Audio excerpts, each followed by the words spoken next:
தேசிய மகளிர் தேசிய மகளிர் ஜோதிட கூட்டமைப்பின் சார்பாக நடக்கும் ஜோதிட நட்சத்திர சுடர்மணி நிகழ்ச்சிக்கு வருகை புரிந்திருக்கும் அனைத்து ஜோதிடர்களையும், ஜோதிட குருமார்களையும், ஜோதிட மாணவர்களையும் இரு கரம் கொப்பி வரவேற்பதுடன் எனது பணிவான வணக்கத்தையும் நன்றியையும் தெரிவித்துக் கொள்கிறேன். முதலாவதாக கடவுள் வாழ்த்து. ஓம் விக்னேஸ்வராய நமக. ஓம் கணபதி நமக. மூஷிக வாகன மோதகஸ்தே ஷாமல கர்ண விளம்பித சூத்ர வாமன ரூப மகேஸ்வர புத்திர விக்ன விக்னாயக பாத நமஸ்துதே. ஓம் சரவண பவ சண்முகா போற்றி போற்றி. உருவாய் அருள்வாய் உளதாய் இளதாய் மறுவாய் மலராய் மணியாய் ஒளியாய் கருவாய் உயிராய் கதியாய் விதியாய் குருவாய் வருவாய் அருள்வாய் குகனே. ஓம் ஆதித்யாய சோமாய மங்களாய புதாய ச குரு சுக்ர சனிப்பச்ச ராகுவே கேதுவே நமோ நமக. ஓம் குரு பிரம்மா குரு விஷ்ணு குரு தேவோ மகேஸ்வரக குரு சாக்ஷாத் பரபிரம்மம் தஸ்மை ஸ்ரீ குருவே நமக. நிகழ்ச்சியில் அடுத்ததாக ஜோதிட டிப்ஸ். ஜோதிட டிப்ஸை வழங்குவதற்கு ஜோதிட சிரோன்மணி விஜயலட்சுமி கண்ணன் அவர்களை ஜோதிட நேஷனல் உமன் ஃபெடரேஷன் சார்பாக வரவேற்கிறேன். மேம்,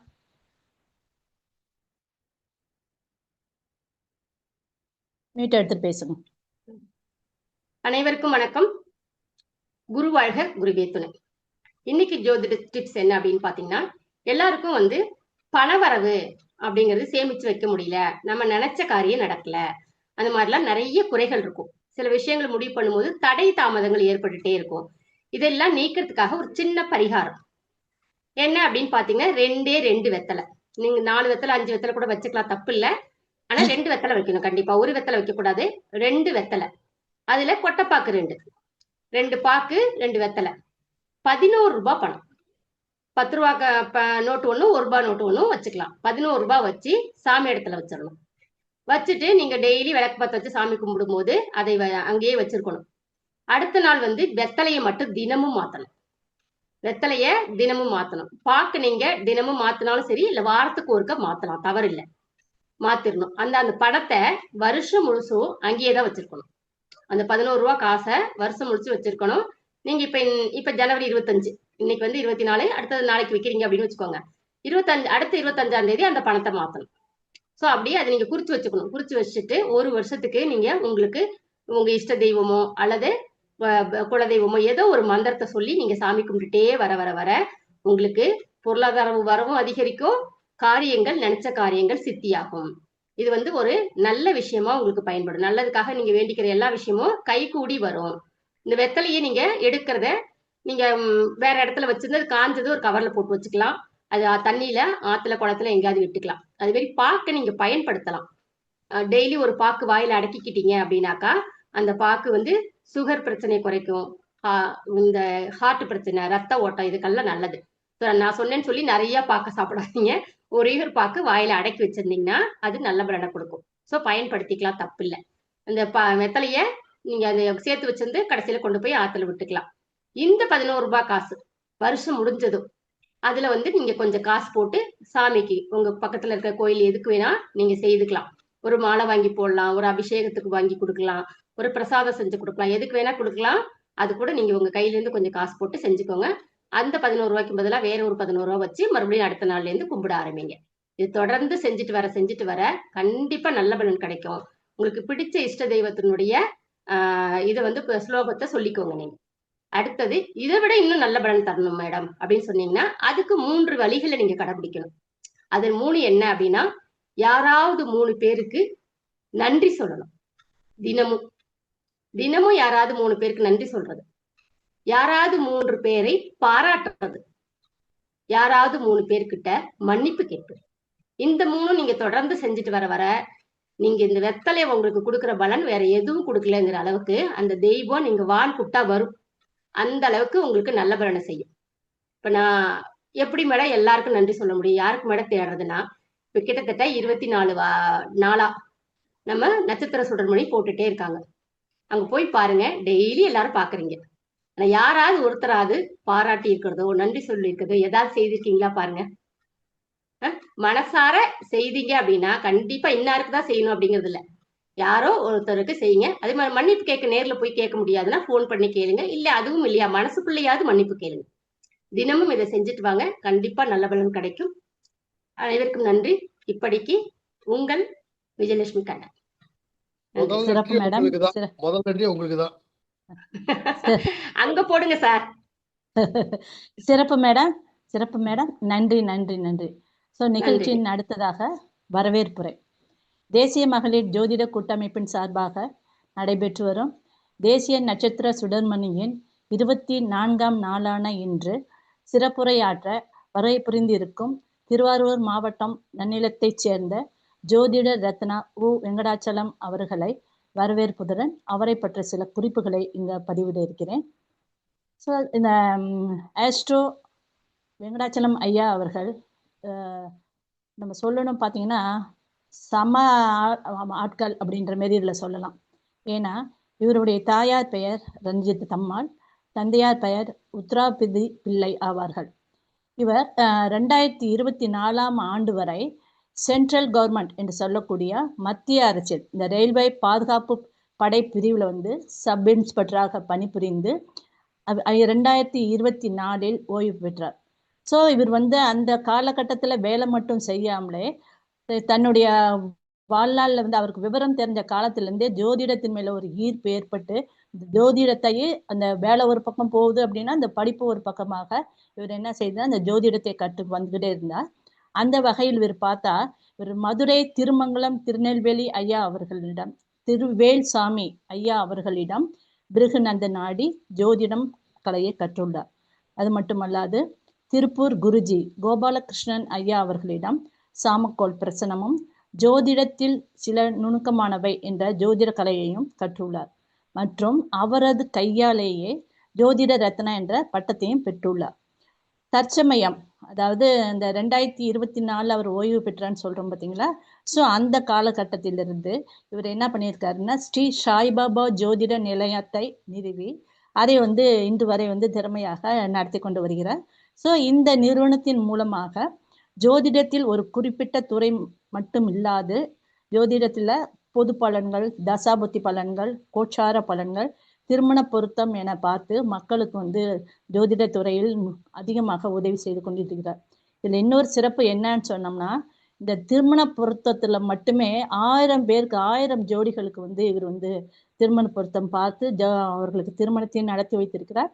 அந்த அவர்கள் வந்து இன்று வரை வந்து நல்லா இருக்கிறாங்க அப்படிங்கிறதுல ஒரு சிறப்பு அப்படிங்கிறது இந்த இடத்துல வந்து பதிவிடணும். ஸோ இந்த வகையில் வந்து பார்த்தீங்க அப்படின்னா இவர் தன்னுடைய வாழ்நாளில் வந்து ஒரு 28 ஆண்டுகளாக இந்த ஜோதிடத்துறையில் வந்து தன்னுடைய பயணத்தை தொடர்ந்து வந்து கொண்டு இருக்கிறார்.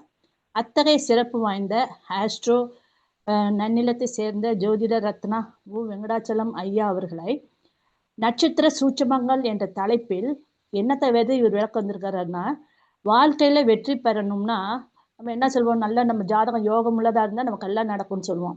ஆனா ஐயாவினுடைய வாதம் பாருங்க, வாழ்க்கையில் வெற்றி பெற யோகமுள்ள ஜாதகங்களை விட தோஷமுள்ள ஜாதகங்களே உதவுகிறது. ஸோ இந்த தலைப்பின் அடிப்படையிலேயே நமக்கு வந்து பார்த்தீங்கன்னா பல கருத்துக்களை வந்து எடுத்து உரைத்து பகிர வந்திருக்கிறார்.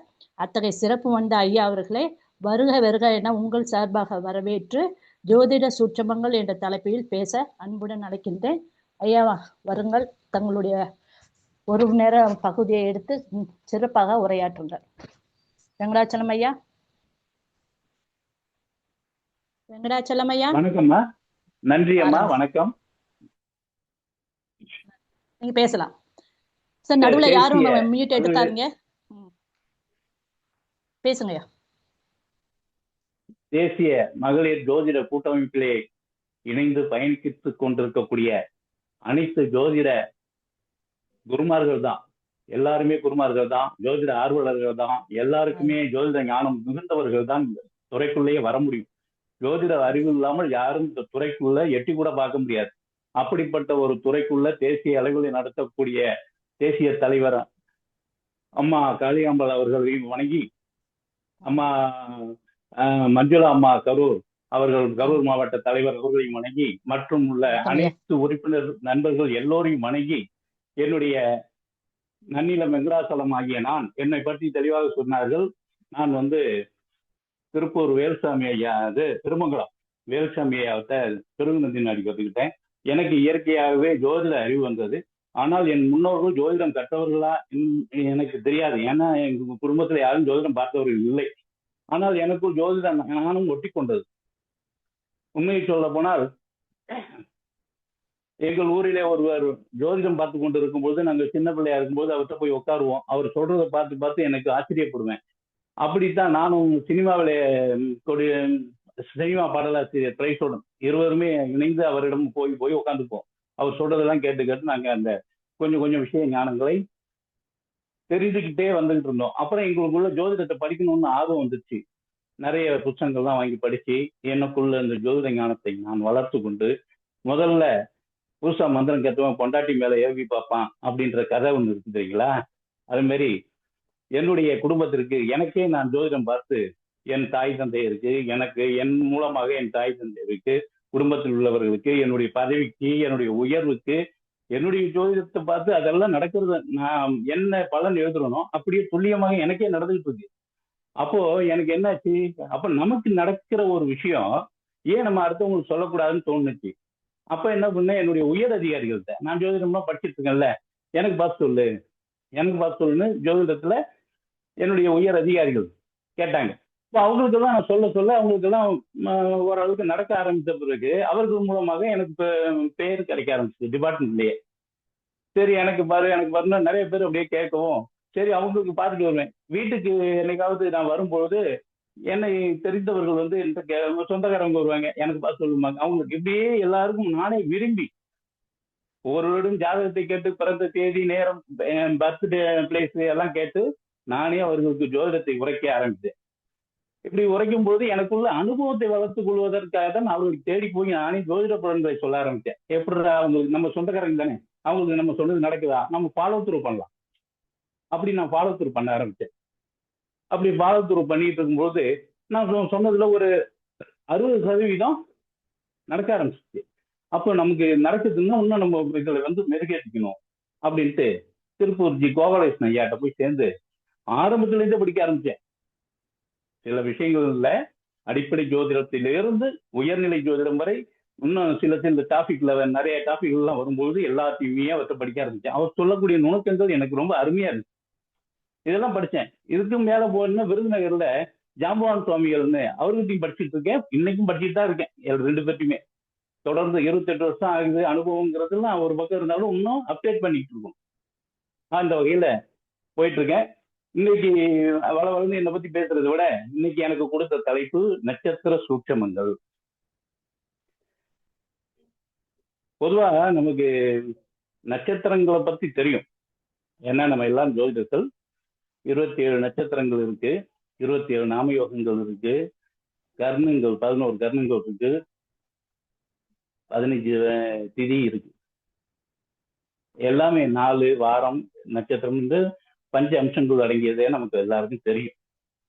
இப்போ 27 வானத்துல உள்ள 27 நட்சத்திர கூட்டங்களை ஒவ்வொரு கூட்டத்திற்கும் ஒவ்வொரு பெயரிட்டு 27 நட்சத்திரங்களாக வடிவமைத்தார்கள். அந்தந்த 27 நட்சத்திரங்களுக்கும் ஒவ்வொரு வடிவத்தை இந்த வடிவத்துல இருக்குது. இப்போ அஸ்வினின்னா குதிரைத்தலை மாதிரி அந்த நட்சத்திர கூட்டம் இருக்கும், அதனால அதுக்கு ஒரு பேர். பரணின்னா முக்கோணம், அடுப்பு முக்கோணம் மாதிரி இருக்கும், அப்படி வச்சாங்க. இப்படி ஒவ்வொன்றுக்கும் ஒவ்வொரு விதமான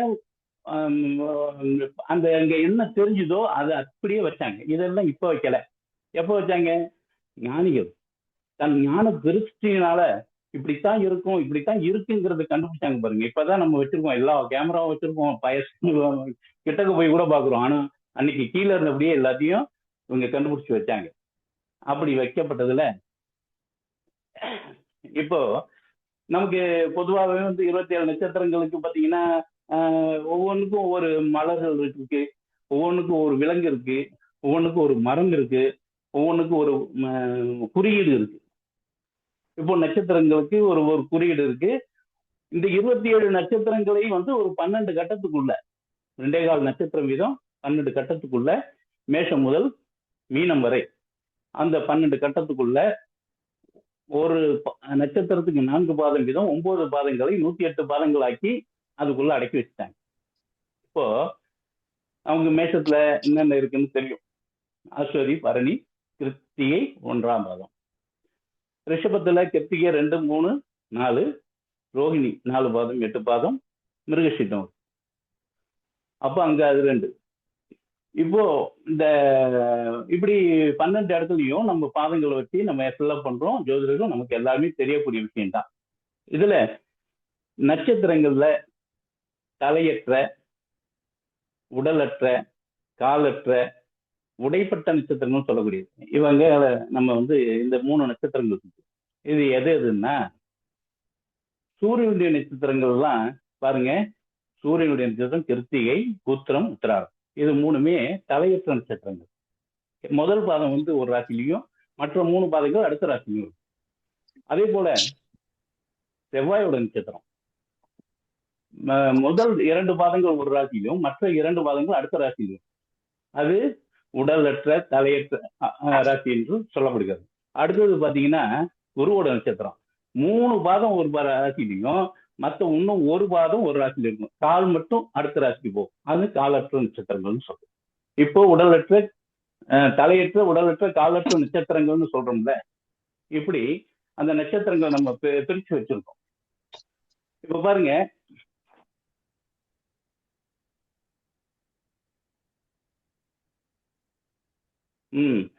இப்போ உங்களுக்கு தெரியாத சில விஷயங்களை மட்டும்தான் நான் சொல்ல போறேன். இப்போ உங்களுக்கு தெரிஞ்ச விஷயங்கள் ஏதாவது கேட்டீங்கன்னா அதுக்கு நான் சொல்றேன். இருந்தாலும் இப்ப தெரியாத விஷயங்கள்னு சொல்ல போனீங்கன்னா, இப்ப நட்சத்திரங்கள் வந்து பிறந்த நட்சத்திரம்னு ஒண்ணு இருக்கு. நட்சத்திரங்கள் பிறந்தது. இப்போ நாம பிறந்ததுக்கு நமக்கு ஒரு நட்சத்திரம் இருக்குல்ல, அதே போல நட்சத்திரங்கள் பிறந்தது ஒரு நட்சத்திரத்தில் பிறந்திருக்கு. அப்படி பிறந்தது முடிஞ்சா எழுதிங்க. சூரியன், அதாவது ஆதவன் சொல்றது பிராக்கெட்ல போட்டுங்க, அஸ்த நட்சத்திரத்தில் தான் பிறந்தது. அடுத்தது சந்திரன் மிருகசீரிஷ நட்சத்திரத்துல பிறந்திருக்கு.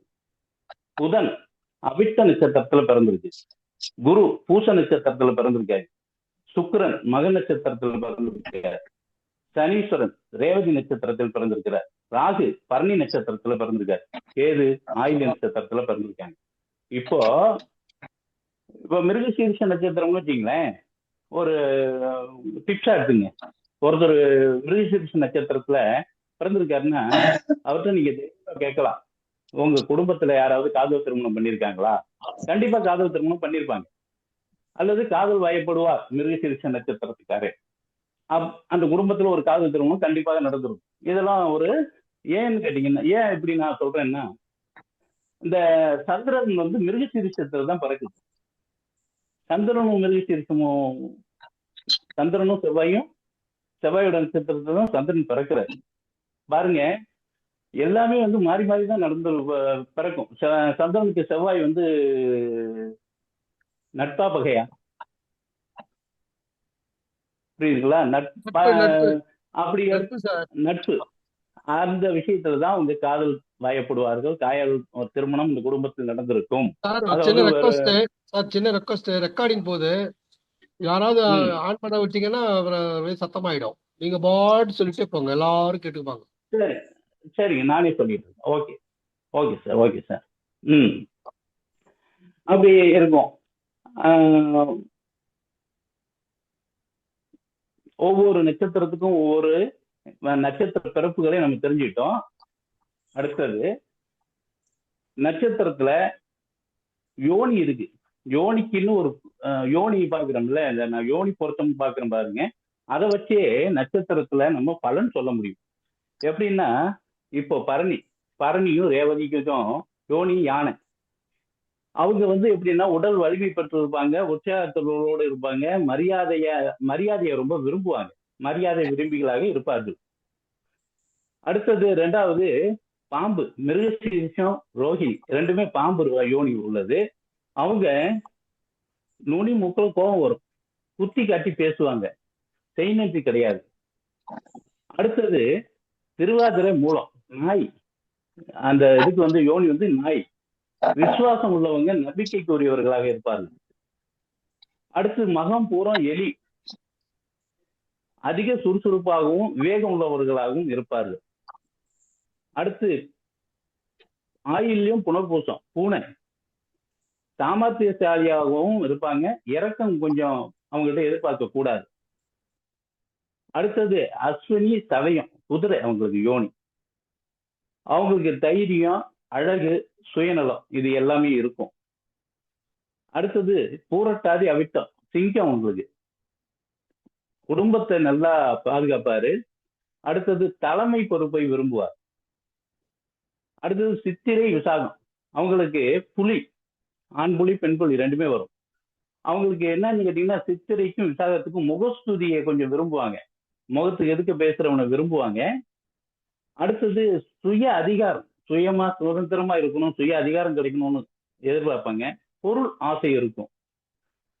அடுத்தது அஸ்தம் சுவாதி, இது பாருங்க எருமை தான் அதுக்கு யோனி.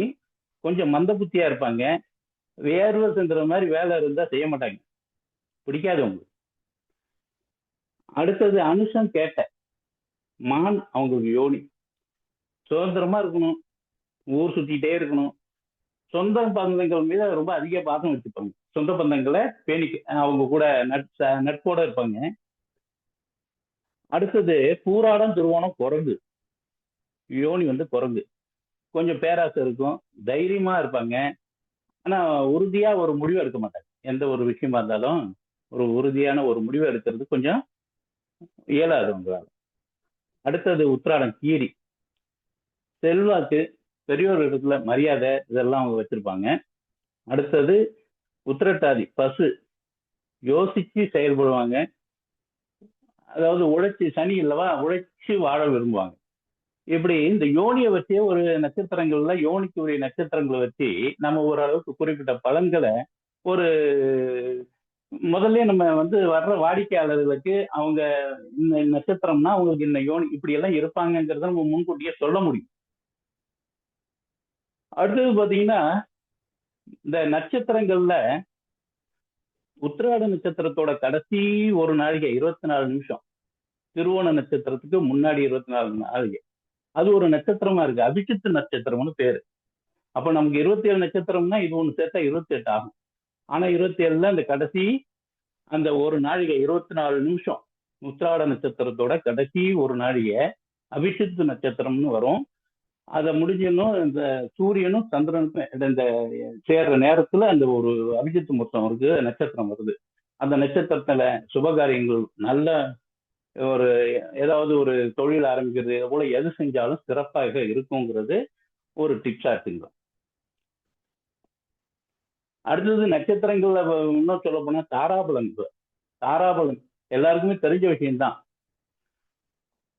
1 ஜென்மத்தாரை, 2 சேமதாரை, 3 விபத்து தாரை, 4 சம்பத்து தாரை, 5 பிரத்யேக் தாரை, 6 சகாய தாரை, 7 வதை தாரை, 8 மைத்திர தாரை, 9 பரம மைத்திர.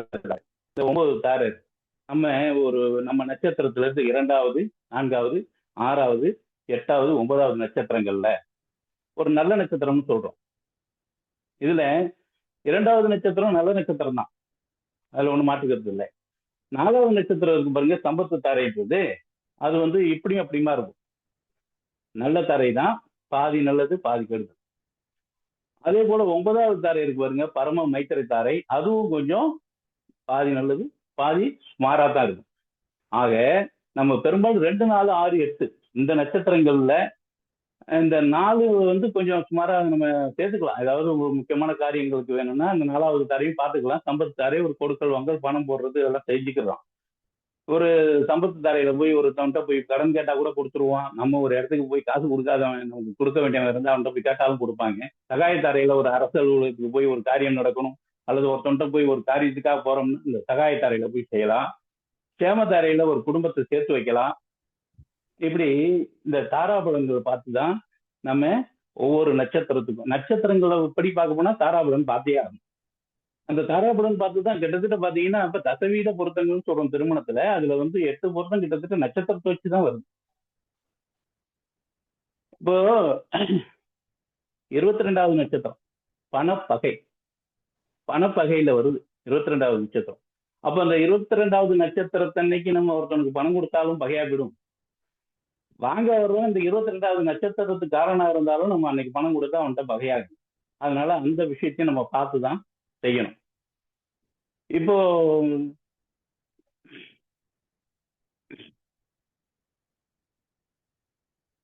பாருங்க, இப்ப உங்களுக்கு நான் அந்த நேத்தியோட ரத்னகுமார் சார் நிறைய அந்த உணவு வகையெல்லாம் சொல்லிட்டாரு. உங்களுக்கு எல்லாம் எழுதுறீங்க, நானும் பார்த்தேன், நானும் கேட்டுக்கிட்டு இருந்தேன். இன்னைக்கு அந்த 27 நட்சத்திரத்துக்கு உரிய மரங்களை நான் அப்படியே வரிசையா சொல்றேன். எல்லாரும் தெரிஞ்சாலும் சரி, இருந்தாலும் நான் ஒரு தடவை சொல்லிடுறேன், கடகன்னு சொல்றேன். அப்புறம் வீடியோ பார்த்துக்கலாம், இல்லைன்னா திருப்பி கேளுங்க, நான் சொல்றேன்.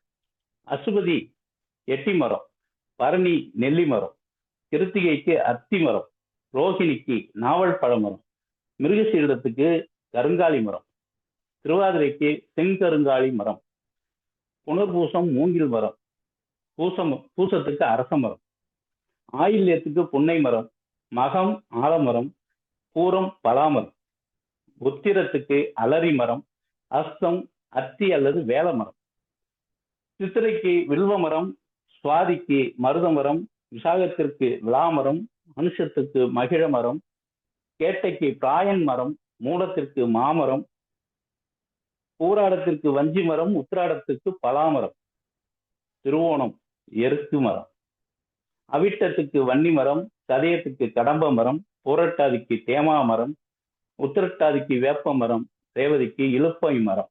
இப்படி இந்த 27 நட்சத்திரங்களுக்கும் 27 மரங்களை கொடுத்துருக்காங்க. இந்த மரங்கள்லாம் என்ன சொல்லுது, இந்த குறியீடுகள் என்ன சொல்லுது, மலர்கள் என்ன சொல்லுது, ஒவ்வொரு நட்சத்திர விலங்குகள் என்ன சொல்லுது அப்படிங்கிறத நம்ம பார்க்கணும். இப்போ நட்சத்திரங்களுக்கு இப்போ நம்ம யோனியில சில விலங்குகள் சொன்னேன். ஒவ்வொரு நட்சத்திரத்துக்கும் ஒரு விலங்கு இருக்கு, அது ஆணா பெண்ணாங்கிறது அதுவும் இருக்கு. அப்போ அசுபதிக்கு ஆண் குதிரை, பரணிக்கு ஆண் யானை, கிருத்திகை பெண்ணாடு, ரோகிணி ஆண் நாகம், மிருகசீரிடம் பெண் சார, திருவாதிரை ஆண் நாய், புனர்பூசம் பெண் பூனை, பூசம் ஆண் ஆடு, ஆயில்யம் ஆண் பூனை, மகம் ஆண் எலி, பூரம் பெண் எலி, உத்திரம் எருது, அதாவது ஆண் பசுன்னு போட்டிருக்கோம். அந்த பஞ்சாங்கத்தெல்லாம் பார்த்தீங்கன்னா மற்ற இதில் ஆண் பசுன்னு போடுவாங்க, அது கிடையாது, எருது. அஸ்தத்துக்கு பெண் எருமை, சித்திரைக்கு சித்திரைக்கு ஆண் புலி, சுவாதிக்கு ஆண் எருமை, விசாகத்திற்கு பெண் புலி, அனுஷத்துக்கு பெண் மான், கேட்டை ஆண் மான், மூலம் பெண் நாய், பூராடம் ஆண் குரங்கு, உத்திராடம் கீரி மலட்டு பசு, கன்றுனாத மலடா இருக்கிற பசு, திருவோணம் பெண் குரங்கு, அவிட்டம் பெண் சிங்கம், சதயம் பெண் குதிரை, பூரட்டாதி ஆண் சிங்கம், உத்திரட்டாதி பசு, ரேவதி யானை பெண் யானை. எப்படி 27 நட்சத்திரத்துக்கும் 27 விலங்குகள் கொடுத்துருக்காங்க. இந்த விலங்குகள் என்ன சொல்றதுன்னா, விலங்குகளோட குணாதிசயங்கள் நட்சத்திரத்துக்கு இருக்கும். இப்ப பாருங்க, ஒரு எக்ஸாம்பிளா சொல்றேன். பூர நட்சத்திரக்காரங்க யாரு இருந்தீங்கன்னா, பூரத்துக்கு மகாலட்சுமி, பூரத்துக்கு எலிதான். அவங்க வீட்டுல பாருங்க எலி தொல்லை இருந்துகிட்டே இருக்கும். எப்போ பார்த்தாலும் அவங்க பூர நட்சத்திரக்காரங்க வீட்டுல பாருங்க எலி அல்லது மூஞ்சூறு அடிக்கடி வந்துகிட்டே இருக்கும். இப்போ இந்த எலி தொல்ல இருந்து விடுபடணும், இதெல்லாம் என்ன பண்றோம், என்ன செய்யலாம் அப்படின்னா, அதுக்கு ஒரு பரிகாரம்னா, விநாயகருக்கு அவல் பொறிக்கடலை வச்சு வழிபாடு செஞ்சோம்னா அந்த எலி தொல்லை மூஞ்சூறு தொல்லைகள் இருக்காது அந்த பூர நட்சத்திரத்துக்கு. இப்போ மேடம் சொன்னாங்க பணவரவுக்கு சிறந்த ஒரு பரிகாரத்தை சொன்னாங்க. இது இந்த நட்சத்திரப்படி ஒரு சிறந்த ஒரு பரிகாரத்தை நான் சொல்றேன். பூரம் மகாலட்சுமியோட அதிதேவதை மகாலட்சுமி, பூர நட்சத்திரம் சுக்கிரனுடைய நட்சத்திரம். இப்போ பூரத்துக்கு என்ன மரம், பலாமரம். இந்த பலாமரத்துல ஒரு சின்ன பெட்டி மாதிரி செஞ்சு அதை சுக்கிர ஓரையில வெட்டி அதை நல்லா செஞ்சு அதை வாங்கிட்டு வெள்ளிக்கிழமை வாங்கிட்டு சுக்கிர ஓரையில பூஜை பண்ணிட்டு அது உள்ள பணமோ நகையோ என்னவோ வச்சு எடுத்தாலும் சரி, அது குறையவே குறையாது, வளர்ந்துக்கிட்டே இருக்கும். காரணம் என்னன்னா அதுல இருக்கிற பணம் வெளியாகாது. காரணம் அது ஒரு பால் மரம். பால் மரம்னா பசை இருக்கும். அந்த பசை மாதிரி அதை பிடிச்சிக்கும். அந்த பொருளை, அந்த பணத்தை பசை மாதிரி பிடிச்சி வச்சுக்கும். அப்போ பணத்தை சேர்க்கணும்னா இது மாதிரி ஒரு பலாமரத்துல ஒரு பொட்டி செஞ்சு அதை பூஜை பண்ணி அதுல வச்சு எடுக்க ஆரம்பிச்சீங்கன்னா, பூட்டு சாவி போட்டே வச்சு எடுத்தீங்கன்னா அதுல பணம் சேரக்கூடிய வாய்ப்புகள் நிறைய இருக்கு. அது நடைமுறையிலையும் நான் பார்த்துருக்கேன். இப்ப என்கிட்ட இருக்கு. அதுல இருக்கிற பணம் நம்ம அதிகமா எடுக்க மாட்டோம். அந்த மாதிரி தான் இருந்துட்டு இருக்கு. நல்லாவும் இருக்கு.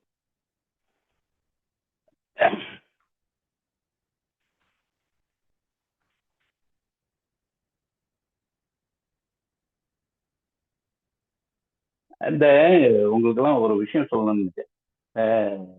நட்சத்திரத்துக்குன்னு ஒரு கோயில் இருக்கு. ஒவ்வொரு நட்சத்திரத்துக்கும் ஒவ்வொரு கோயில் சொல்லலாம். ஆனா எல்லா நட்சத்திரத்துக்கும் சேர்ந்த ஒரு கோயில் இருக்கு. அங்க சிவன் 3 விதமா இருப்பார். அதாவது நேற்று இன்று நாளை மாதிரி நிகழ்காலம், இறந்த காலம், நிகழ்காலம், எதிர்காலம், இப்படி 3 சிவலிங்கம் இருக்கும். அது எங்க இருக்குதுன்னா நாகை மாவட்டத்துல திருப்புகழூர்ல அக்னீஸ்வரர் சுவாமி கோயில்ல இருக்கு. அந்த கோயிலுக்கு போயிட்டு ஜோதிடர்கள்லாம் கண்டிப்பா அங்க ஒரு தடவையாச்சும் போய் அந்த சாமியை வழிபட்டு வந்தீங்கன்னா வாக்குப்பலியும் ஏற்படும். நட்சத்திரங்கள்கிட்ட பேச, அந்த நட்சத்திரங்களுக்குமே உள்ள கோயில் அதுதான். அது ஒரு வாஸ்து கோயில் கூட. அந்த திங்கள் வச்சு வாஸ்துக்கு கொடுப்பாங்க. வீடு கட்டாதவங்களுக்கு வீடு கட்டுற யோகம்லாம் கிடைக்கும். திருநாவுக்கரசர் சுவாமிகள் அங்க முக்தி பெற்ற ஸ்தலம். அது ஒரு பழமையான ஒரு அற்புதமான சிவன் கோயில். அதுக்கு போயிட்டு வந்தீங்கன்னா திருப்புகழூர் அக்னீஸ்வரர் சுவாமி கோயில்ல 3 சிவலிங்கம் இருக்கும். அது நிகழ்காலம், எதிர்காலம், இறந்த காலங்களை குறிக்கக்கூடிய வகையிலே அமைக்கப்பட்டு நட்சத்திர கோயிலாக வணங்கப்படுகிறது. அந்த கோயிலுக்கு ஜோதிடர்களாகிய நாம் சென்று வருவது ஒரு மிக சிறந்த எதிர்காலத்தை நமக்கு உருவாக்கும் என்பது சந்தேகமே படலாம். அதே மாதிரி இப்ப நட்சத்திரங்களுக்குன்னு ஒரு கோயில் இருக்குல்ல, அப்புறம் அது பின்னாடி சொல்றேன். இப்போ பாருங்களேன், ஒரு பரணி, பூரம், பூராடம், இந்த சுக்கிரனுடைய நட்சத்திரத்துல ஒரு பெண் குழந்தை பிறந்துச்சுன்னு வச்சுங்களேன், ஒரு குழந்தை பிறக்குதுன்னு வச்சுங்களேன், அது வளர வளர தகப்பனாருக்கு செல்வம் நல்லா வளரும். ஆனா அவங்க ஒரு குழந்தையோட இருக்கக்கூடாது, 2வது குழந்தை ஒண்ணு பெற்றுக்கணும். ஏன்னா இந்த வளர வளர அந்த செல்வம் வளரும்ல, அந்த செல்வம் இந்த புள்ள வளர்ந்து வர வர அதுவே அழிக்க ஆரம்பிச்சு. அதனாலதான் கூட ஒரு பிறப்பு இருந்தாதான் அந்த செல்வம் நிற்கும். இல்லாட்டினா மறுபடியும் இந்த சேர்ந்த செல்வங்கள் இறங்கிவிடும். அதனாலதான் பரணி, பூரம், பூராடம் இந்த நட்சத்திரத்தில் பிறந்தவங்களுக்கு ஒரு ஒத்த பிள்ளையா இருக்கக்கூடாது, 2 பிள்ளையா இருக்கணும். மேக்சிமம் ஒரே பிள்ளையா இருந்தாங்கன்னா அவங்க சேர்ற சொத்து அவங்களாலே அழிக்கப்பட்டு விடும். அதை ஒரு டிப்ஸா எடுத்துங்க.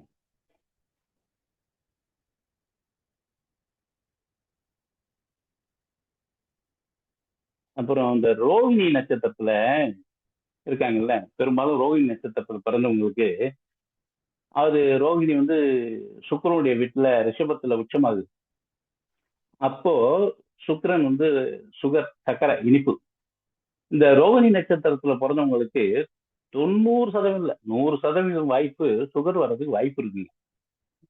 அது பாரம்பரியமா இல்லாம உழைப்பு இல்லாம இருந்தாங்கன்னா கண்டிப்பா அவங்க எல்லாருக்குமே சுகர் வர்றதுக்கு அதிகபட்ச வாய்ப்பு உண்டு.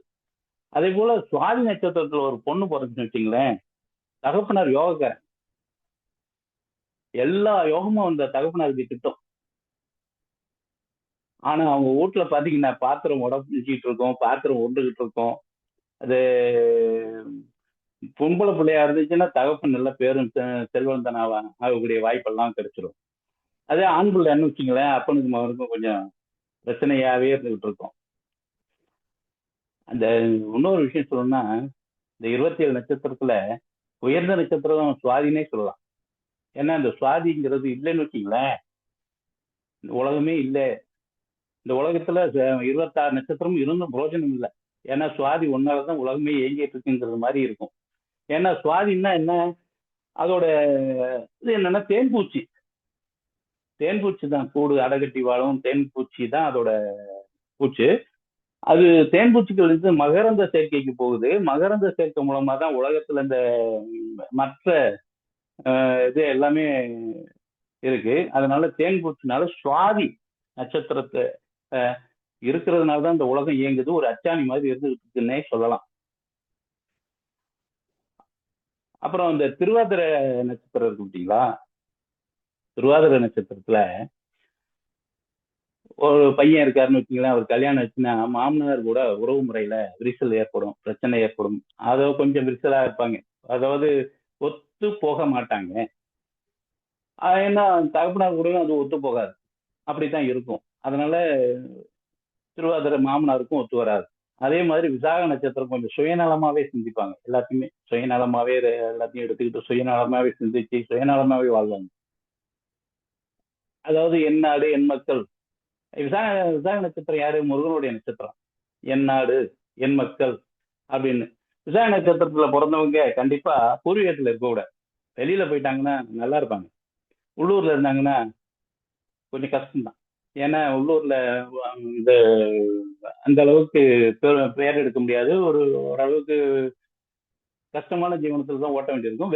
வெளியூர் பூர்வீகத்தை விட்டு வெளியேறிட்டாங்கன்னாவே நல்லா இருக்கும். ஏன்னு கேட்டீங்கன்னா, இந்த முருகனுடைய நட்சத்திரம். முருகன் என்ன பண்ணாரு? தாய் தந்தை கிட்ட சண்டை போட்டு தனி என் நாடு என் மக்கள் எனக்கென்று ஒரு இது அப்படியே கிளம்பி போய் கோயிலுக்கு போயிட்டார். கோயில்ல போய் கோணாண்டியா பழனியில இருந்துட்டு அதுக்கப்புறம் தான் ராஜா வெங்கடத்துல காட்சி கொடுத்தார். அதனால அவரு இருக்கும் இடத்தை விட்டு விசாக நட்சத்திரத்தை பிறந்தவங்க வெளியூர்ல சென்று வாழ்வது சிறப்பை தரும்.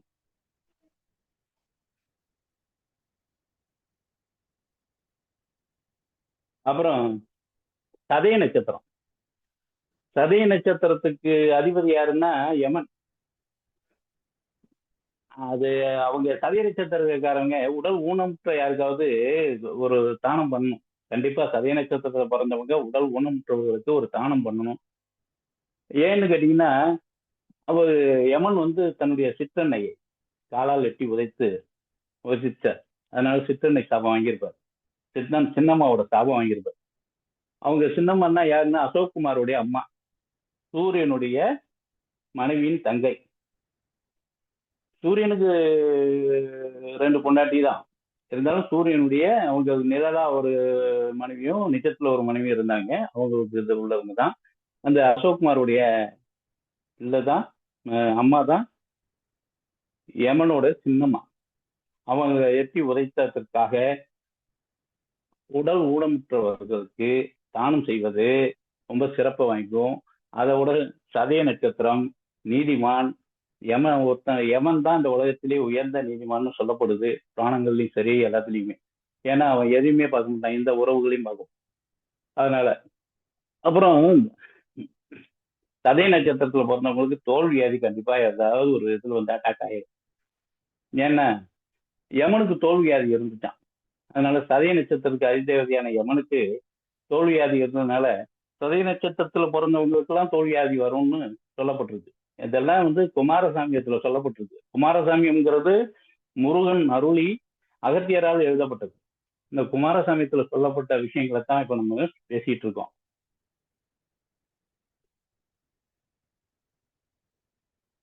ரேவதி நட்சத்திரத்துல பிறந்தவங்க தகப்பனுக்கு செருப்பு வாங்கி கொடுக்கணும். ஏன்னா ரேவதி பாதத்துல தான் இருக்கு, சனி கூட சேர்ந்து பாதத்துல தான் இருக்கு. பாதத்துல இருக்கிறதுனால அந்த அது இருக்கிற வீடு ரேவதி இருக்கிற வீடு குருவோட வீடு. குருன்னா தகப்பனும் எடுத்துக்கலாம். அப்ப குரு சனி புதன் 3 அங்க இருக்கு.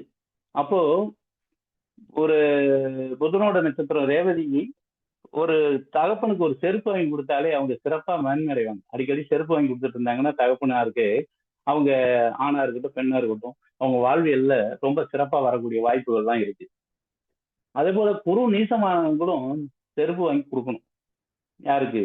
தகப்பனுக்கோ இல்ல இல்லாதவங்களுக்கோ ஒரு தான தர்மம் பண்ணாங்கன்னா அவங்க ரொம்ப நல்லா வருவாங்க.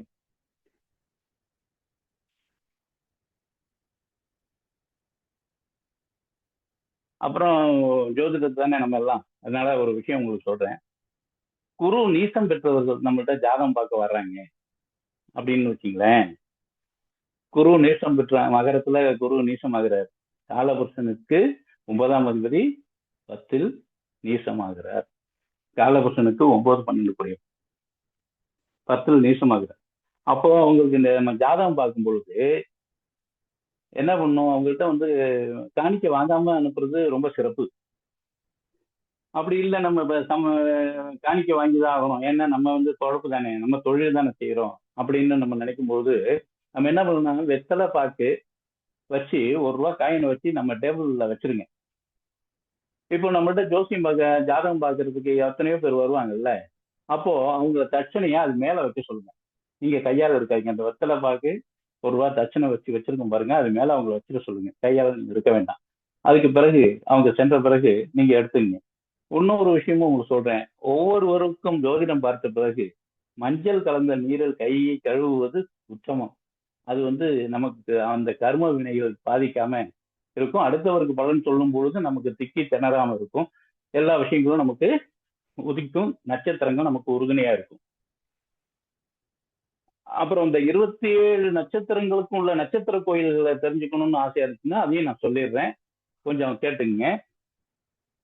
அசுபதி நட்சத்திரத்துக்கு திருநள்ளாறு சனீஸ்வரர், பரணி நட்சத்திரத்துக்கு திருவாலங்காடு காளியம்மன், கார்த்திகை நட்சத்திரத்துக்கு நாகப்பட்டினத்துல ஆதிசேஷன் கோயில்ல வணங்கணும், ரோகிணி நட்சத்திரத்துக்கு திருநாகேஸ்வரம் நாகநாதர், மிருகசீர்ஷ நட்சத்திரத்துக்கு கதிராமங்கலத்தில் உள்ள வனதுர்க்கையை வணங்க வேண்டும், திருவாதிரைக்கு திருக்குள்ளிக்காடு சனீஸ்வரரை வணங்க வேண்டும், புனர்பூச நட்சத்திரத்துக்கு ஆலங்குடி தட்சிணாமூர்த்தி வணங்க வேண்டும், பூச நட்சத்திரத்துக்கு கொச்சனூர் சனீஸ்வரர் பகவான், ஆயில்ய நட்சத்திரத்துக்கு திருப்பரங்குன்றத்து சனீஸ்வரரை வணங்க வேண்டும், மக நட்சத்திரம் சிதம்பரம் தில்லை காளியம்மனை வணங்க வேண்டும், பூர நட்சத்திரம் திருமணஞ்சேரியில் இருக்கக்கூடிய ராகு பகவானை வணங்க வேண்டும், உத்திர நட்சத்திரம் மூலவனூர் வாஞ்சியம்மனை வணங்க வேண்டும், அஸ்த நட்சத்திரம் திருவாரூரில் உள்ள ராஜ துர்க்கை அம்மனை வணங்க வேண்டும்,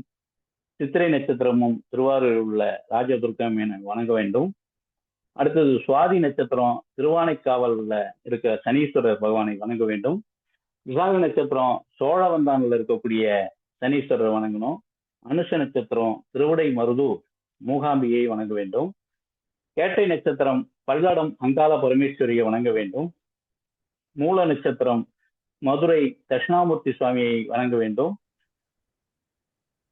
பூராட நட்சத்திரம் திருநாவலூர் தட்சிணாமூர்த்தியை வணங்க வேண்டும், உத்திராட நட்சத்திரம் தர்மபுரம் துர்க்கையம்மனை வணங்க வேண்டும், தர்மபுரம்ங்கிறது இங்க மயிலாடுதுறை இருக்கு, இங்க தருமபுரம் துர்க்கையம்மனை வணங்க வேண்டும், திருவோண நட்சத்திரம் திண்டுக்கல் ராஜகாளி அம்மனை வணங்க வேண்டும், அவிட்ட நட்சத்திரம் கொடுமுடி சனீஸ்வரரை வணங்க வேண்டும், சதய நட்சத்திரம் திருச்செங்கோடு சனீஸ்வரரை வணங்க வேண்டும், பூரட்டாதி நட்சத்திரம் காஞ்சி ஆதிசேஷனின் பெருமாளை வணங்க வேண்டும், உத்திரட்டாதி திருவையாறு சனீஸ்வரரை வணங்க வேண்டும், ரேவதி ஓமாம்புலியூர்ல உள்ள தட்சிணாமூர்த்தியை வணங்கணும்.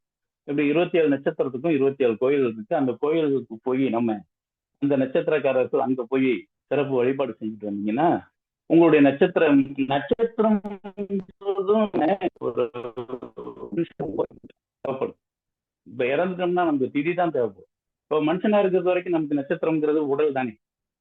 இந்த உடல் நலம் நமக்கு ஏதாவது ஒரு பிரச்சனை ஜோதிடத்துல மற்றபடி ஒரு வருமான குறை இதெல்லாம் ஏற்படுதுன்னா அவங்க உங்க நட்சத்திரத்துக்கு உரிய கோயில்களில் போய் வழிபாடு செஞ்சுட்டு வந்தா மேன்மை கிடைக்கும்.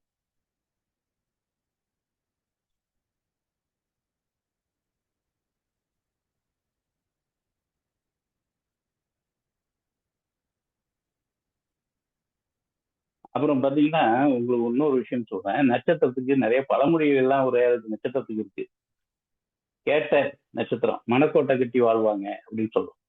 பூரட்டாதி பிறவிலேயே பொன் பிறவி அப்படின்னா, ஏன்னா பூரட்டாதி நட்சத்திரம் குபேரனுடைய நட்சத்திரம் சொல்றோம்ல, அதனால பிறவி பொன் பிறவி அப்படிம்பாங்க.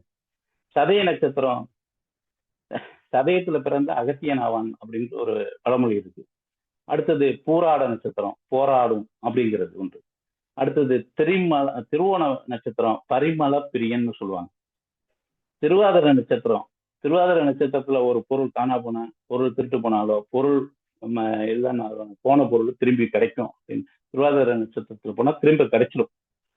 அடுத்தது உத்திரட்டாதி ஊர் திரிவான்னு சொல்லுவாங்க. அடுத்தது அவிட்டம் பெண் பிள்ளையா இருந்தா தொட்டதெல்லாம் பொண்ணா இருக்கும். விசாகம் வீரியம் பேசுவான். சித்திரை பத்திரமாத்து தங்கம். மிருகசீரிஷம் பட்டாபிஷேகம். மிருகசீரிஷத்துல பிறந்தா பட்டாபிஷேகம்னா ஒரு பட்டாபிஷேகம் மாதிரி ஒரு அரசாளக்கூடிய திறமை கிடைக்கும் அப்படின்றத ஒரு பழமொழிகள் இருக்குது, அதையும் உங்களுக்கு சொல்லியிருக்கேன்.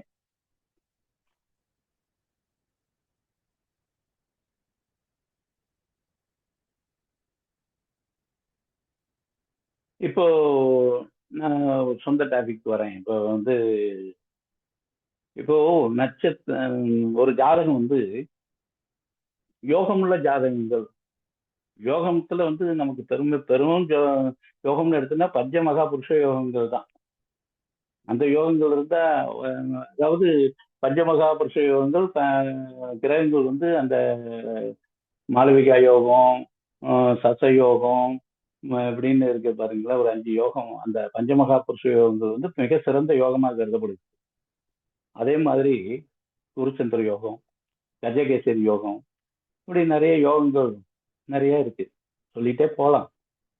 ஆனா யோகம் உள்ள ஜாதகம்லாம் ஜெயிச்சுச்சா? வாழ்க்கையில நீங்க நிஜத்துல நிறைய பேர் பார்த்திருப்பீங்க. யோகம் என்ன இத்தனை யோகம் இருக்கு, எனக்கு குருச்சந்திர யோகம் இருக்கு, கஜகேசரி யோகம் இருக்கு, அரசால யோகம் இருக்கு, அகண்ட சாம்ராஜ்ய யோகம் இருக்கு, அப்படியெல்லாம் சொல்லுவாங்க. யாருக்கு இந்த யோகங்கள்லாம் ஜெயிக்க வச்சுச்சா?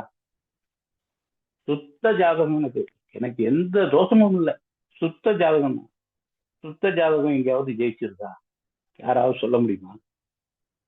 ஆனா இந்த தோஷம் உள்ள ஜாதகங்கள் இருக்கு பாருங்களேன், செவ்வாய் தோஷம், ராகு தோஷம், காலசர்ப்ப தோஷம், நிறைய தோஷம், அந்த கலத்திர தோஷம், செவ்வாதனி தோஷம், இப்படி நிறைய தோஷங்கள் இருக்கு பாருங்களேன். அந்த ஜாதகம் தான் ஜெயிச்சிருக்கு. வாழ்க்கையில நடைமுறையில பாத்தீங்கன்னா சுக்கிரன் நீசமா இருக்கும். அவன் 2-3 கார் வச்சிருப்பான். சுக்கிரன் நீசமாச்சு எப்படி கிடைச்சிச்சு? கார் வச்சிருப்பாங்க. கண்டிப்பா சுக்கிரன் நீசமானவன்கிட்ட தான் கார் இருக்கும், சுக்கிரன் உச்சமானவன்கிட்ட கார் இருக்காது. அதே போல செவ்வாய் உச்சமான இருக்கலாம். செவ்வாய் உச்சமாயி மகரத்துல இருக்குன்னு வச்சுங்களேன், செவ்வாய் உச்சமாயிடுச்சு அப்படின்னு சொல்லலாம். செவ்வாய் உச்சமாயி ஒரு பாதகாதிபதியா இருந்தா, செவ்வாய் அவனுக்கு பாதகாதிபதியா இருந்து அவன் உச்சமா இருந்தா பாதகம் தானே அதிகமா நடக்கும். ஆனா தோஷம் உள்ள ஜாதகங்கள் தான் வெற்றியையும் கொடுக்குது, வாழ்க்கையில உயரத்தையும் கொடுக்குது. எடுத்துக்காட்டா சொன்னா, இப்ப சூப்பர் ஸ்டார் ரஜினிகாந்தோட ஜாதகம் கால சர்ப்ப தோஷம் உள்ள ஜாதகம். 32 வயசு 35 வயசுக்கு மேல அவர் இன்னைக்கு வரைக்கும் இந்த எட்டாத உயரத்துல இருக்கார். காரணம் என்ன? அவருக்கு உள்ள கால சர்ப்ப தோஷம் தான் வேலை செய்யும். அதே போல இசைஞானி இளையராஜாவுக்கும் கால சர்ப்ப தோஷம் தான். அவரும் பாருங்க, அதே 35 வயசுக்கு மேலதான் வெறும் புகழ் அடைந்தார். அப்போ இந்த யோகம் இருக்கிறது, குருச்சந்திர யோகம் இருக்கிறவனுக்கு என்ன கிடைக்கும்?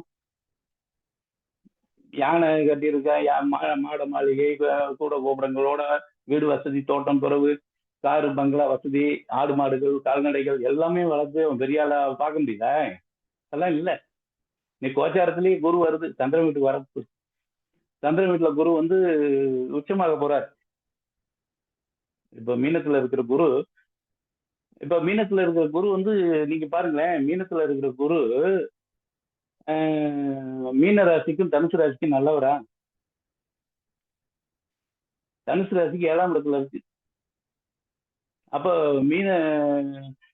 மீன ராசிக்கு குரு ஜென்மத்துல போய் உட்காருது. பாதகாதிபதி யாரு இருக்காரு? அவரு போய் உட்காருது. இப்போ 2ஆம் இடத்துக்கு கடகத்துக்கு வர போறாரு உச்சமாகிற குரு. எத்தனை பேரு உச்சமாயிட்டாரு? குரு குரு குரு குருன்னு பார்த்துட்டு இருக்காங்க இப்போ. ஏன்னா எப்படா மாற்றம் வரும், நமக்கு ஏற்றம் வரும், எல்லோரும் நமக்கு காசு பணம் வரும், நம்ம கஷ்டங்கள் தீரும்னு காத்துட்டு இருக்காங்க. எல்லாருக்கும் இது சாத்தியமா? குரு உச்சமான எல்லாருக்கும் சாத்தியமா? இல்லவே இல்லைங்க. அந்த குருவோட 2ஆம் இடம், 4ஆம் இடம், 7ஆம் இடம், 9ஆம் இடம், 11ஆம் இடம், இந்த இடங்கள்ல குரு பார்வை இல்ல குரு போனுச்சுன்னா தான் நமக்கு கொஞ்சம் ஓரளவுக்கு அந்த காலகட்டம், ஒரு காலகட்டம் ஓரளவுக்கு நல்லா இருக்கும். அதுவும் பாத்தீங்கன்னா, இப்போ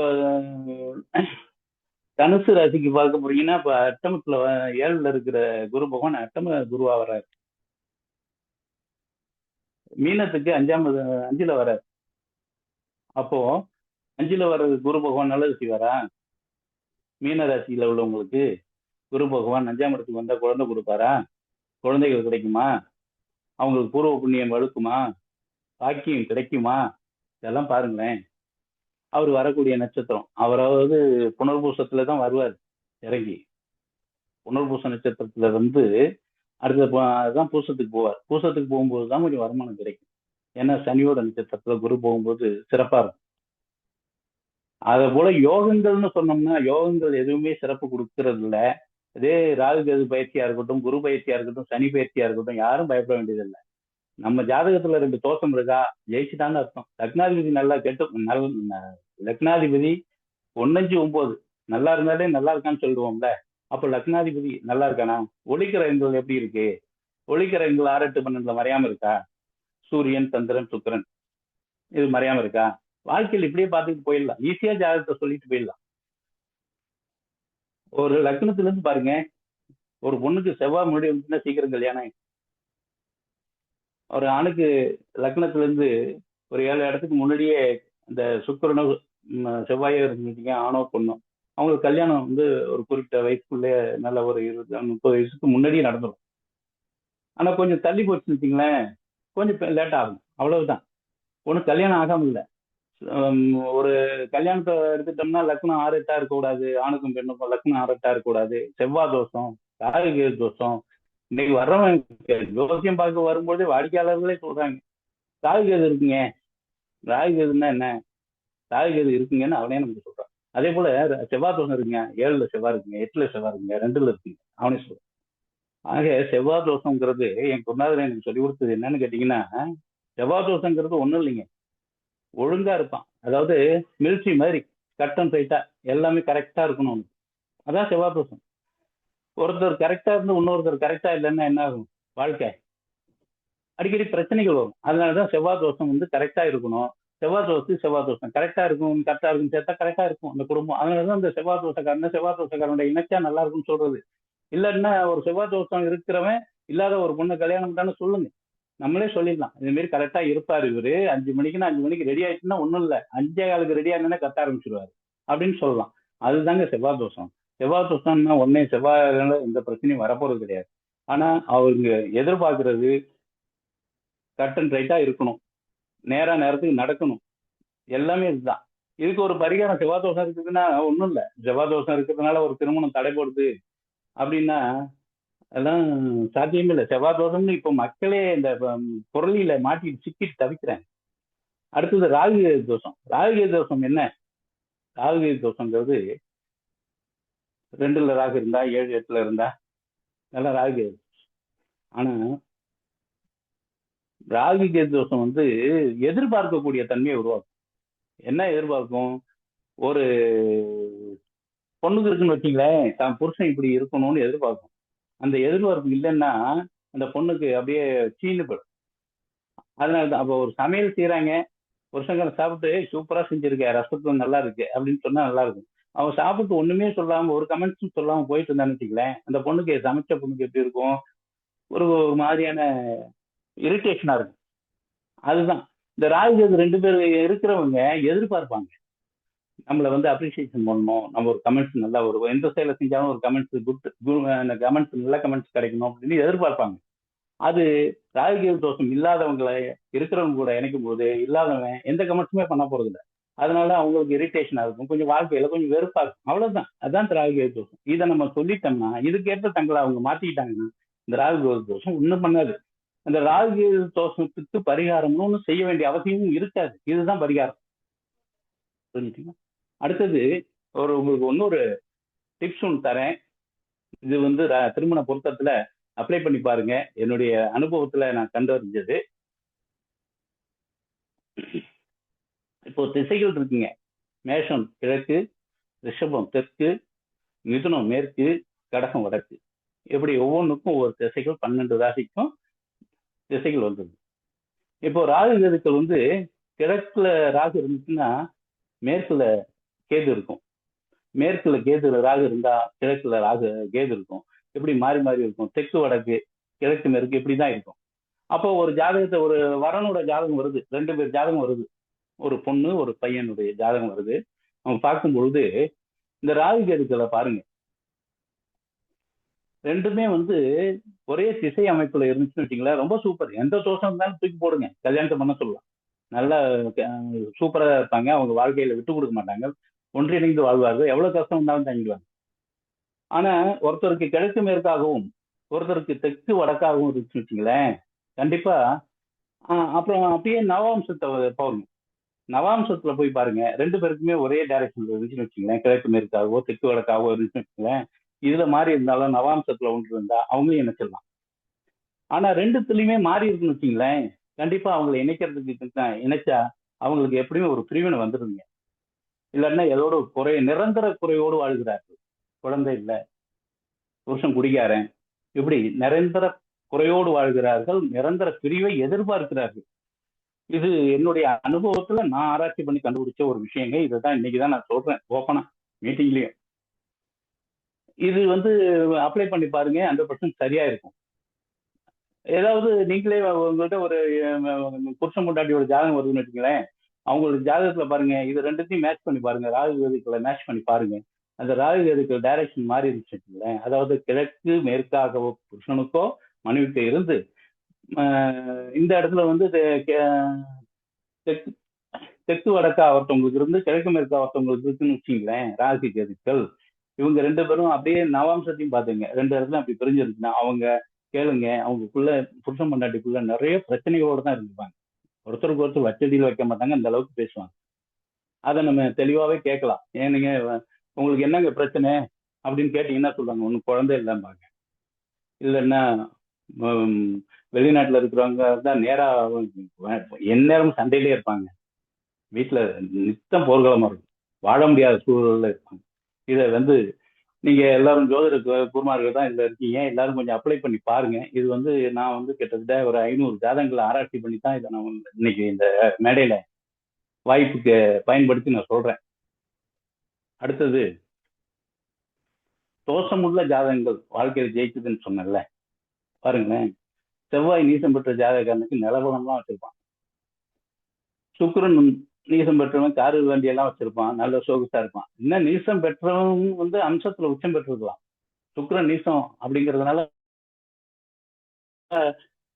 ஒரு பையனுக்கு சுக்கிரன் நீசமான மனைவி ஸ்தானம்ல சுக்கிரன், மனைவி காரகம்ல, அவன் நீசம் ஆயிட்டானே, தகுதி குறைவு தான். நீசம்னா தகுதி குறைவு தான், அதனால தகுதியே இல்லைன்னு அர்த்தம் இல்லை, தகுதி குறைவா இருக்கும். ஆனா ராசிக்கு அம்சத்துலயும் வந்து பாருங்க, ராசியில சுக்கிரன் நீசமா இருந்து அம்சத்துல உச்சமா இருந்தான்னு வெளியில தான் அப்படி பார்க்க உள்ள நல்ல ஆள், நல்ல சுக்கிரனுடைய அம்சத்துல எல்லாத்துலயும் உச்சம் பெற்று நல்லா இருப்பான். அவன்கிட்ட தான் எல்லா வசதி வாய்ப்புகளும் வந்து. அதே போல சுக்கிரன் ராகு சேர்க்கை இருக்கு பாருங்களேன், அது 2ஆம் இடத்துல கண்ணியில இருந்துச்சுன்னு வச்சுங்களேன், செமையா வருவாங்க. பொருளாதாரத்துல ஒரு 30 வயசுக்கு மேல பாருங்க, அவங்க முன்னேற்றம் நல்ல அளவுல வரும். அடுத்தது சுக்கிரன் ராகு, செவ்வாய் ராகு, இப்படி வந்துதான் காம்பினேஷன் நம்ம திருமண பொருத்தத்துல கொண்டு வரணும். செவ்வாய் ராகு இருக்கிற ஒரு பையனுக்கு செவ்வாய் ராகு இருக்கிற ஒரு பொண்ணை கட்டி வச்சோம்னா நல்லா இருக்கும். இல்லாம நம்ம செவ்வாய் ராகு இவனுக்கு இருக்கு, செவ்வாய் ராகு சேர்ந்த செவ்வாவே ஆல்ரெடி அது ஒரு மூர்க்கம். செவ்வாய் வந்து ஒரு போர்க்களம் மாதிரி, அது ஒரு போர் வீரன் மாதிரி எப்பொழுதும் அப்படியே போர் முனையிலே இருக்கும். அதே மாதிரி ராகு கூட இருந்துச்சுன்னா அது எக்ஸ்ட்ரா அதை கொஞ்சம் தூக்கி விட்டும், முரட்டு பிடிவாதத்தை கொடுத்துரும். அதனால செவ்வாய் ராகு இருக்கிறவங்களுக்கு செவ்வாய் ராகு உள்ள ஜாதகத்தை இணைச்சு பாருங்க, நல்லா வாழ்வாங்க. அதே போல செவ்வாய் கேது, சுக்கிரன் கேது இப்படி இருக்கிறவங்கள இணைச்சு பாருங்க, அவங்க அப்படிதான் இணைக்கணும் ஜாதகத்தை. நம்ம கொண்டு போய் ஒருத்தவங்களுக்கு இருந்து ஒருத்தவங்க இல்லாம இருந்தேன்னு வச்சுக்கீங்களேன். இப்போ ஒரு பையனுக்கு இருக்கு செவ்வாய் ராகு, பொண்ணுக்கு செவ்வாய் ராகு இல்லைன்னு வச்சுங்க, சாரி, சுக்கிரன் ராகு இருக்கு ஒரு பையனுக்கு, பொண்ணுக்கு செவ்வாய் ராகு இல்லை, சாதாரணமா இருக்கு அப்படின்னா அந்த பொண்ணு அவன்கிட்ட அவஸ்தைப்பட்டுட்டு தான் இருக்கும். ஏன்னா செவ்வாய் ராசி முரட்டுத்தனம், முரட்டு பிடிவாதம் எல்லாமே அங்க இருக்கும். அதே மாதிரி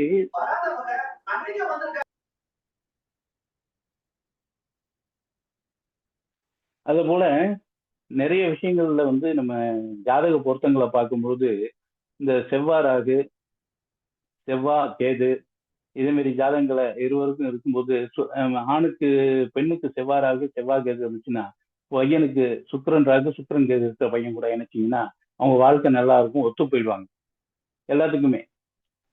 அவ தாம்பத்தியத்துல கூட அவங்க ரெண்டு பேரும் ஒற்றுமையா இருக்கிற அது மாதிரியான சூழ்நிலை வரும். ஆனா மாத்தி அமைச்சு இல்லாதவங்களுக்கு இருக்கிறவங்களுக்கு இல்லாதவங்களை நினைச்சிட்டோம்னா ரொம்ப கஷ்டப்படுவாங்க வாழ்க்கையில. எவ்வளவு சொல்லியாச்சா?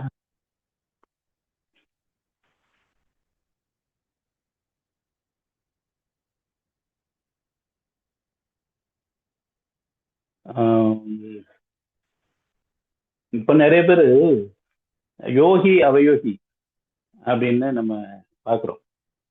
இப்போ ஒவ்வொரு 27 நாமகரணங்கள் இருக்கு. நாமகரணங்களுக்கும் யோகி அவயோகி இருக்கு. அந்த யோகியோட சாரத்துல நட்சத்திரங்களை வச்சு பார்த்து சொன்னோம்னா, யோகியோட நட்சத்திரத்துல அவயோகி நின்றாருன்னு வச்சுங்களேன், அந்த ஒரு ஜாதகத்துல யோகியோட நட்சத்திரத்துல அவயோகி நிற்கிறார். இப்போ அவருக்கு அந்த யோகி அவயோகத்தை தந்துருவாரா அப்படின்னா தரமாட்டாரு. யோகத்தையும் தரமாட்டாரு, அவயோகத்தையும் தரமாட்டாரு. கம்முன்னு இருந்துருவார். அந்த யோகம் நமக்கு கிடைக்காது. ஆனா யோகி நமக்கு நல்ல ஒரு 159 நல்ல ஒரு யோகியோட நட்சத்திரத்துல எந்த கிரகம்னா வச்சுருக்கான், யோகியோட நட்சத்திரத்துல நிக்கிற கிரகங்கள் பூரா நமக்கு 100%, 200% இந்த யோகத்தை கொடுத்தே தீரும். அவயோகியோட நட்சத்திரத்துல இருந்துச்சுன்னா அதே மாதிரி 200% அவயோகத்தை கொடுத்தே தீரும். அப்ப அந்த யோகி நட்சத்திர சாரங்களை பார்க்கணும். யோகியோட நட்சத்திர சாரத்தை வாங்கி இருக்கிற கிரகங்களை பாருங்க, அது எங்க இருக்குது. நமக்கு 6-8 மணில மறையாம நல்ல இடங்கள்ல இருந்துச்சு நல்ல ஒரு மனுஷனை மேன்மையாக்கிடும். அதே போல திசாபுத்தி காலங்களும் நமக்கு இடம் கொடுக்கணும். நம்ம முன்னேறணும்னா நமக்கு கோச்சார கிரகங்களை விட தசாபுத்தி நமக்கு இடம் அனுமதிச்சுன்னா நம்ம முன்னேறலாம். அந்த பாதகாதிபதி இல்லாம, அட்டமாதிபதியோட தசாபுத்தி இல்லாம இப்படி எல்லாம் இருக்கும்போது நமக்கு யோக திசை நடக்குதுன்னு வச்சுங்களேன், 100%க்கு 200% முன்னேற்றம் உறுதி. அதை நீங்க ஜாதகம் பார்க்கும்போது நம்ம சொல்லிடலாம். உங்களுக்கு 1-5-9 நடக்கல, லக்னாதிபதி தசை நடக்கல, யோகாதிபதி தசை நடக்கல, ஆனா யோகாதிபதி தசை நடக்குது, அடிச்சு விடா நல்ல காலம் வந்துச்சு, உங்களுக்கான நேரம் ஸ்டார்ட் ஆயிடுச்சு, நீங்க செய்யுங்க சொல்லிடலாம். அப்படி நம்ம நட்சத்திர சாரங்கள் இருக்குல்ல, அந்த நட்சத்திர சாரம் பார்க்கணும்னா சோரம் போவாங்க. அது மாதிரி ஒவ்வொரு நட்சத்திரம், சூரியன் என்ன நட்சத்திரம் வாங்கியிருக்கு, சந்திரன் என்ன நட்சத்திரத்துல இருக்கு, செவ்வாய், இது மாதிரி ஒவ்வொரு நட்சத்திர சாரங்களையும் நம்ம பார்க்கணும். அந்த நட்சத்திரங்கள் சாரம் வாங்கியிருந்தாலும் அந்த நட்சத்திரங்கள் அந்த நட்சத்திரத்துக்கு அந்த கிரகங்களுக்கு நட்பா பகையாங்கிறத பார்க்கணும். அந்த நட்சத்திர அதிபதி நட்பா பகையாங்கிறத பார்க்கணும். இருந்தாலும் அந்த நட்சத்திரங்கள் அது ஒரு வேலையை செய்யும். ஒவ்வொன்றும் ஒவ்வொரு வேலையை செய்யறதுக்கு தான். இப்ப நவகிரகங்கள் ஆதிக்கத்துல தான் நம்ம இருக்கோம். பிரபஞ்சம் தான் நம்ம இயக்கிட்டு இருக்கு. நவகிரகங்கள் நம்மளோட பேசிட்டு இருக்கு. நவகிரகங்கள் சொல்றதை தான் நம்ம சொல்லிட்டு இருக்கோம். இன்னைக்கு பாருங்களேன், 24 சுக்கிரனுடைய 6ஆம் நம்பர் வருது. சுக்கிரனுடைய நம்பர். இன்னைக்கு சனிக்கிழமை. சனிக்கிழமையில சந்திர ஓரன்னு நினைக்கிறேன். சந்திர ஓரை தான் நடக்குது பாருங்க. எல்லாமே ஒரு அற்புதமான நாள் இன்னைக்கு. நல்ல நேரமும் கூட. எனக்கு சனிதான் யோகி. இன்னைக்கு சனிக்கிழமையே எனக்கு அமைஞ்சிருக்குது. அது ஒரு நல்ல யோகம். இன்னைக்கு உங்க எல்லாருக்கும் இந்த நட்சத்திர சாரங்களை பத்தியும் நட்சத்திர சூட்சமங்களை பத்தியும் மற்றதை பத்தியும் உங்களுக்கு எடுத்து வச்சு சொல்லியிருக்கேன். இது நான் என்னுடைய அனுபவத்தின் மூலமா தான் நான் சொல்றேன். இது நான் பெரும்பாலும் படிச்சேங்கிறத நிறைய படிச்சிருக்கேன், நிறைய பேர்ட்ட படிச்சிருக்கேன். இருந்தாலும் என்னுடைய அனுபவங்கள் தான் இதுங்க அதிகமா பேசுனுச்சு. நான் பேசுறதை விட, என்னோட படிப்பறிவு பேசுறதை விட அனுபவம் தான் இருக்கு. நேற்று கூட ஒரு பட்டிமன்றத்துல பேசினேன். என்னென்ன பட்டிமன்றத்தோட தலைப்பே ஜோதிடம் சொல்வதில் சொல்லிக் கொடுப்பவர் ஜெயிக்கிறாரா, பலன் சொல்பவர் ஜெயிக்கிறாரா? அதாவது குருநாதர் ஜெயிக்கிறாங்களா, பலன் சொல்லி ஜெயிக்கிறாங்களா, பலன் சொல்றவங்க ஜெயிக்கிறாங்களான்னு ஒரு பட்டிமன்றம் நடந்துச்சு. அதுல கடைசியில பலன் சொல்றவங்க தான் ஜெயிச்சாங்க அப்படின்னு சொல்லுவாங்க. அதை போல தீர்ப்பு வந்துச்சு. அதே போல நேற்று இந்த பட்டிமன்றத்துல நானும் கலந்துக்கிட்டேன். நான் குருநாதர்களுக்கு சப்போர்ட் பண்ணி தான் பேசினேன். அதனால இப்போ மேடம் நன்றி சார். போதுங்களா? ஒன்றும் பேசுங்க. முடிச்சுக்கலாம் சார். சரிங்க. நன்றி நன்றி சார்.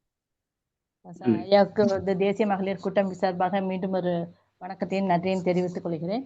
அதாவது இப்போ நீங்க எடுத்த இந்த சிறப்பு உரை அப்படின்றத பார்த்தோம்னா, மீண்டும் இந்த ஜோதிட துறையில இருக்கிறவங்களுக்கு தான் கற்ற கல்வியை மீண்டும் ஒரு ரிகல்சல் பார்த்த மாதிரி ஆயிடுச்சு சார். ஏன் அப்படின்னு சொன்னா அப்படிங்களா? 27 நட்சத்திரம், ஆமா சார், 27 நட்சத்திரத்தினுடைய தன்மைகள் எல்லாத்தையும் ஒண்ணு அழகா வந்து எடுத்து சொல்லிட்டீங்க. அதாவது அதனுடைய 27 நட்சத்திரங்களோட வடிவம் என்ன, அதற்கான யோனி மிருகங்கள் என்ன, அதற்கான மரங்கள் என்ன, இப்படி ஒவ்வொன்றுமே வந்து நம்ம ஏற்கனவே படிச்சதை வந்து மீண்டும் வந்து நினைவில் கொள்ளக்கூடிய அளவுக்கு வந்து ஒரு ரீகால் அப்படின்றது கொடுத்துருக்கீங்க. அது மட்டும் இல்லாமல் ஒவ்வொருத்தருக்கும் புதிதாக ஜோதிட மாணவர்களாக வந்து ஆரம்ப நிலையில இது வந்து அவங்களுக்கு தெரியாது. எப்படி என்ன இந்த சூரிய நட்சத்திரம்னா தலையேற்றது, செவ்வாய் நட்சத்திரம்னா உடலேற்றது, குரு நட்சத்திரம் அப்படிங்கும்போது காலட்டுறது அப்படிங்கிறதுல அவர்களுக்கு வந்து கொஞ்சம் ஹை கிளாஸ்ல தான் இந்த மாதிரி நிகழ்வுகள்லாம் வரும். ஸோ அந்த ஒரு அமைப்பும் வந்து நீங்க அழகா எடுத்து சொன்னீங்க. மேலும் வந்து எந்தெந்த நட்சத்திரங்கள் அப்படிங்கும்போது என்ன சிறப்பு தரும் அப்படிங்கிறது வகையில நீங்க சொன்னதும் மிக சிறப்பாக இருந்தது.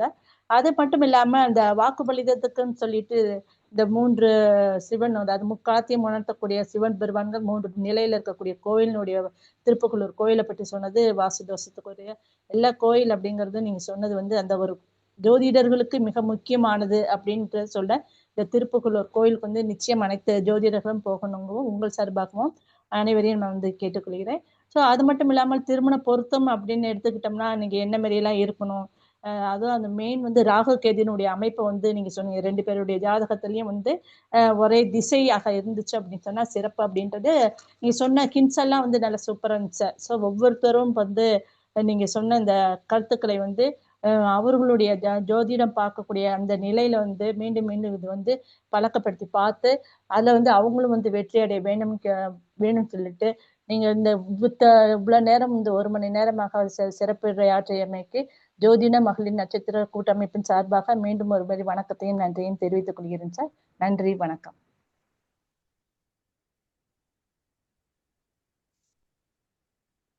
ஏதாவது சந்தேகம் கேட்க